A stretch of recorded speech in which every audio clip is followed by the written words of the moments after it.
दूसरों की बातों में आकर शोहर के ऊपर शक करने वाली बीवी का इबरतनाक अंजाम।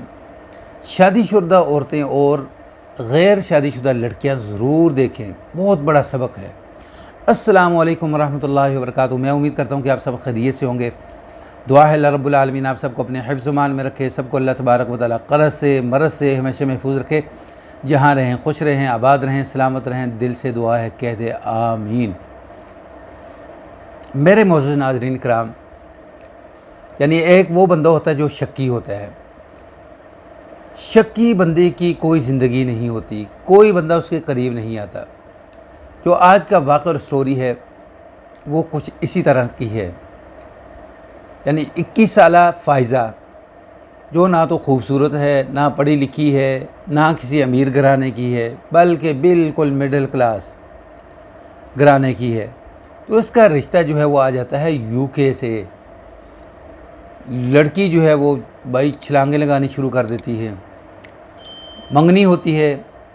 मंगनी के बाद रिश्तेदार इसको कहते हैं कि ना तेरे अंदर कोई खूबसूरती, ना तू कोई पढ़ी लिखी, ना किसी अमीर ख़ानदान की, लड़के के अंदर कोई ना कोई मसला होगा, तो इसलिए आपका रिश्ता आया है।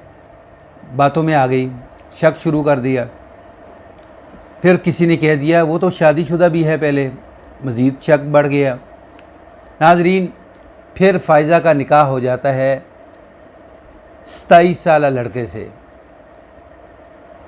निकाह होने के बाद उसका जो शोहर है यूके से यहाँ पाकिस्तान आता है, 2 हफ्ते यहाँ रहता है। उसके निकाह जो है नामा वो लेता है, उसके पेपर के लिए अप्लाई करता है। ज़ाहिर है ये रातों रात काम तो बनता नहीं, तो अब जो शोहर है वो चले जाता है बाहर यूके। जब शोहर यूके पहुंचता है तो फिर बीवी जो है वो फ़ाइज़ा क्या करती है, शोहर को कॉल करती है। फिर पता चलता है कि ये मेरा शोहर फ़लाँ जगह का है, कि वहाँ उसके रिश्तेदारों के नंबर जो है वो जमा करती है। फिर कभी उस रिश्तेदार को फ़ोन कर, कभी उस रिश्तेदार को फ़ोन कर, यानी शोहर के मुताल्लिक़ पूछती है कैसा है, सारी मालूमात लेती है।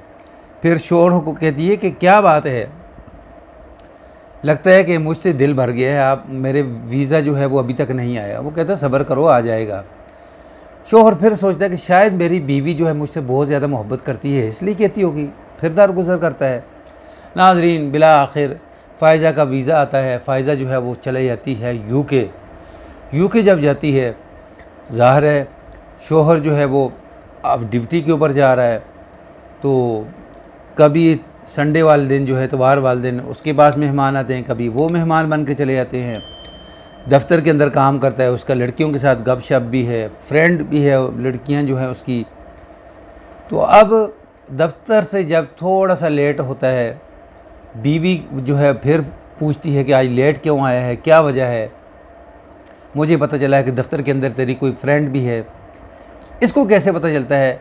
जो उसका शोहर होता है, उसके जो यार दोस्त होते हैं, उनका नंबर ये अपने पास ले लेती है और उनसे पूछती रहती है। किसी ने कह दिया कि तेरे शोहर का फ्रेंड यानी कोई लड़की जो है वो दोस्त है।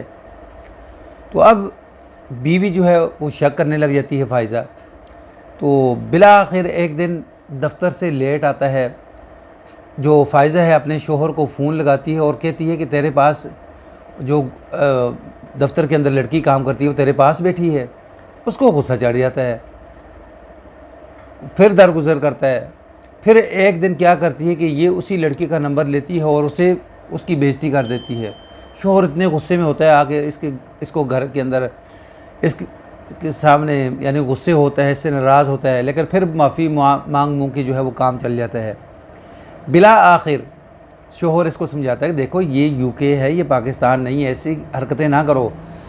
बिला आखिर एक दिन क्या होता है, शोहर जो है वो अपने ऑफिस की जो बॉस होते हैं उसने दावत रखी होती है सबकी। तो रात की दावत होती है, खाना होता है, शोहर चले जाता है खाने पे। तो रात को देर हो जाती है। जब देर होती है तो शोहर जो है जनाब वाला उसको कॉल करती है, कहाँ हो? वो कहता है मैं फ़लाँ जगह पे हूँ, आपको कहा है कि मैं देर से आऊँगा।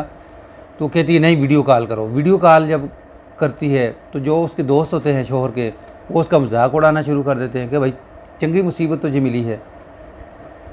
तो फिर आकर उसको घर में आकर फिर समझाता है, नहीं समझती। बिला आखिर क्या होता है कि एक दिन फिर अपने दफ्तर के सिलसिले में निकलता है तो उसका नंबर बंद हो जाता है, मोबाइल फ़ोन बैटरी लो होने की वजह से। तो ये फ़ोन करती है, फ़ोन बंद जाता है। तो बिला आखिर ये क्या करती है कि गाड़ी पकड़ती है और उसके दफ्तर पहुंच जाती है। दफ्तर पहुंचती है तो क्या देखती है कि शोहर के साथ उसकी जो फ्रेंड लड़की है ना, वो सामने फाइलें लेके खड़ी और गपशप कर रही है। तो जाते ही उसकी बेइज्जती शुरू कर देती है।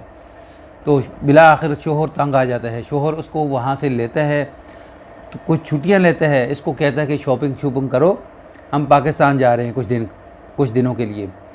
तो इसका सामान जो है वो सारा पैक करवाता है और पाकिस्तान आ जाता है। पाकिस्तान आकर कहता है कि देखो आप यहाँ कुछ रिलैक्स हो जाओ, तो फिर चलते हैं। तो वीज़ा जो है होता है, पासपोर्ट वीज़ा सब कुछ उसके पास होता है, शोहर के पास। इसको यहाँ छोड़ता है और बाहर वापस पहुँच जाता है। जब बाहर पहुँचता है फिर वहाँ से तलाक़नामा जो है, तलाक़ के पेपर जो है वो भेजता है। फिर उसके बाद ये उसके मिन्नत तरले शुरू करती है, मुआफ़िया मांगती है, लेकिन बाद जो है वो पानी जो है वो सर से गुज़र जाता है।